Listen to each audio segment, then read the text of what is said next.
let me tell you a remarkable story, one that has captivated hearts for thousands of years. Gather round, children, as I share with you the incredible journey of Moses and the Israelites from the book of Exodus.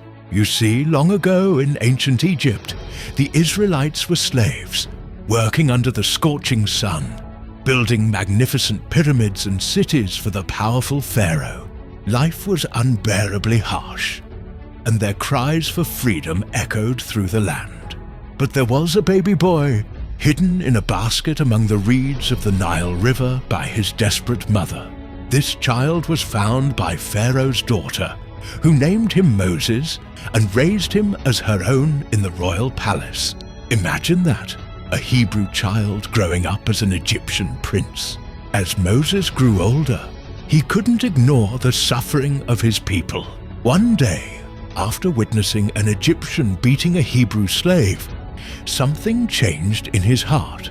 He fled to the desert, where he lived as a shepherd for 40 years. But that wasn't the end of his story. Oh no, it was just the beginning. One day, Moses encountered something extraordinary. A bush that was burning, but wasn't being consumed by the flames. There, God spoke to him, charging him with a mighty task: to lead the Israelites out of slavery. Now, Pharaoh wasn't exactly eager to let his slaves go. It took 10 devastating plagues, water turning to blood, swarms of locusts and more, before he finally relented. But even then, he changed his mind and sent his army after them. Here's where it gets really amazing, kids. Picture this: the Israelites trapped between Pharaoh's army and the Red Sea. All seemed lost, but Moses raised his staff, and the waters parted, creating walls of water on either side. The Israelites walked through on dry ground. When the Egyptian army followed, the waters crashed back together. For 40 years, they wandered in the desert, learning to trust in God. He provided manna from heaven when they were hungry, and water from rocks when they were thirsty. At Mount Sinai, Moses received the 10 Commandments, teaching us how to live in harmony with God and each other.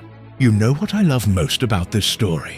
It shows us that no matter how impossible things seem, there's always hope. It reminds us that ordinary people can do extraordinary things when they have faith and courage. And most importantly, it teaches us that freedom, real freedom, is worth fighting for. So whenever you feel like you're facing your own Red Sea moment, remember Moses and the Israelites. Remember that sometimes the biggest miracles come just when we think all hope is lost. That's the power of faith, my dear children. And it's just as real today as it was thousands of years ago.